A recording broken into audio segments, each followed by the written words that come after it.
It starts with you waking up inside your own skull, completely awake, and you can't move a single muscle. Basically, you're a passenger in your own body. You watch your hands lift, you hear your voice speak, but the words coming out are in a language you've never known or heard before. Whoa, no, this sounds quite familiar. It's like something out of a script completely void of reality. Hold on here. The pieces of the puzzle are starting to fall into place. In 1973, The Exorcist terrorized the shit out of moviegoers by showing a young girl, Regan, completely consumed by an ancient Mesopotamian entity named Pazuzu. The movie caused actual physical chaos in theaters, people fainting, vomiting, and leaving completely traumatized. But why? Because the most disturbing thing about possession isn't the supernatural parlor tricks. It's the absolute destruction of the human psyche. The terrifying physical and psychological breakdown of a human being losing their identity piece by piece. Today, we are looking past the Hollywood jump scares. We're going inside the human mind to uncover the true anatomy of an exorcism. What happens to a person's mental state during a possession? What are the medical realities behind it? And if the standard rituals fail, can ancient practices, like a voodoo priest, actually break a spirit's hold entirely? True possession, whether viewed through a theological or psychological lens, never happens overnight. It's a slow, methodical invasion that systematically dismantles a person's mental states. Historically and textually, it follows three distinct phases. Phase 1. Infestation and isolation. It begins subtly. The individual experiences a sudden, unexplainable shift in reality. They hear rhythmic tapping, experience phantom smells, and begin to feel an overwhelming sense of dread. Psychologically, the mind enters a state of hypervigilance. The brain's amygdala is firing non-stop, throwing the victim into a permanent fight-or-flight loop.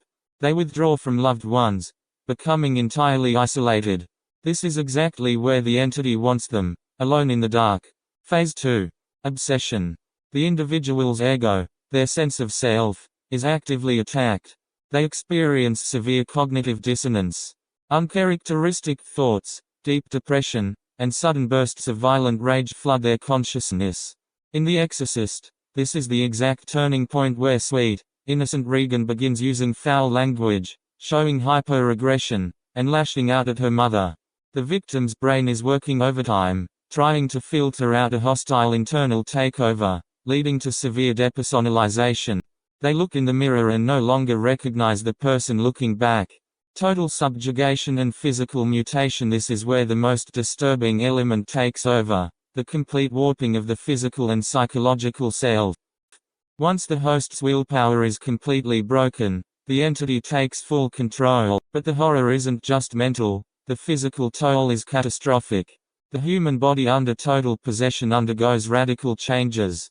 The nervous system is pushed to its absolute threshold, resulting in superhuman strength, a phenomenon known in medicine as hyperadrenaline production. The vocal cords swell and distort due to constant guttural screaming, completely altering the timbre of their voice. The face undergoes agonizing structural contortions due to severe facial spasms, and rapid, extreme weight loss occurs because the body is literally burning through its own tissue in a state of perpetual, hypermetabolic trauma. When a family sees their child transforming into a monster, they don't call a priest first. They call a doctor. This is where the medical mystery deepens. What procedures are actually required to treat someone who appears possessed? In the medical and psychiatric world, demonic possession is not a diagnosis. Instead, medical professionals have to treat a massive web of severe neurological and psychiatric conditions that mimic possession perfectly. First, doctors run an EEG, electroencephalogram, to check for severe temporal lobe epilepsy. Seizure in this part of the brain can cause vivid, terrifying hallucinations, sudden alterations in personality, and speaking in fragmented, automated phrases. Second, they look for anti-NMDA receptor encephalitis. This is a terrifying autoimmune disease where the body's own immune system literally attacks the brain. Symptoms: psychiatric breakdowns, paranoia, violent thrashing, distorted facial grimaces, and inappropriate sexual behavior. Looks exactly like Hollywood possession.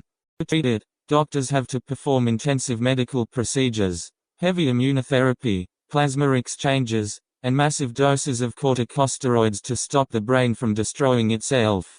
What happens when the MRIs come back perfectly clean? What happens when the heavy antipsychotics and sedatives do absolutely nothing to calm the patient down? What happens when medical science throws its hands up? That is when the battle shifts from the hospital room to the spiritual realm. The ultimate shock: enter the voodoo priest. Most people think of a traditional Roman Catholic priest reading from the Rituale Romanum when they think of driving out a demon. This is a practice first used by Pope Paul V back in 1614.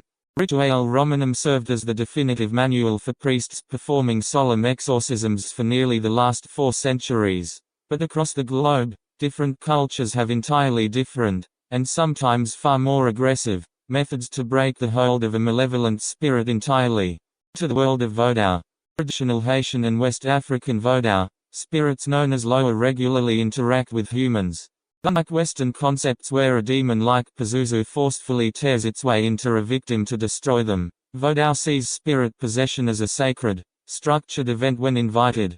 However, when a malevolent, rogue spirit, a DJ evil, unlawfully seizes a person's soul, it requires a powerful voodoo priest, known as a Hungan, to stage an intervention. Hungan doesn't just yell at the entity. They use a completely different psychological and spiritual strategy to drive the spirit out of the individual. First, they utilize sacred sound and rhythm. Complex drumming patterns are played to alter the brainwave states of everyone in the room, shifting the victim from a chaotic state into a deep, hypnotic trance. Second, they use apotropaic vevs, intricate, sacred geometric symbols drawn on the floor using cornmeal or ash to create a spiritual trap or gateway, directing the rogue entity exactly where to go. Finally, the priest performs a spiritual exchange. Instead of just commanding the demon to leave into a vacuum, the Hungan invokes a protective, higher Loa to enter the space, overpower the malevolent entity, and violently yank it away from the victim's soul. Exovwa was a supreme master of voodoo in Haiti, so he was an authentic practitioner who understood how to drive stubborn spirits out of the body. It's an intense, exhausting cosmic wrestling match where the human body acts as the ring. You view possession as a terrifying glitch in human neurology, a deep psychiatric trauma, or a literal battlefield between the human soul and ancient entities like Pazuzu, one thing remains certain: the human mind is incredibly fragile. The line between being in total control of your actions and becoming a passenger in your own flesh is terrifyingly thin. If you made it this far, you have a resilient mind. In the end, the priests managed to drive the spirit out of Regan, but it literally cost them their lives in the process of doing so. Do you think possession is entirely medical, purely spiritual, or a terrifying mix of both? Let me know in the comments below. Don't forget to subscribe for more deep dives into the human psyche, and hit the notification bell so you never miss an episode. Okay, stay aware and remember, keep those lights on tonight. Alright, see you in the next session. So if you liked what you saw and heard today about this informative topic matter, then smash that like button. Make sure to subscribe to Mind Blast Mechanics, where we dive deep into the observations that matter. We'll get back to you as soon as possible. If you have a question to be answered, don't miss our next video, so make sure to tap that bell. Thanks for watching.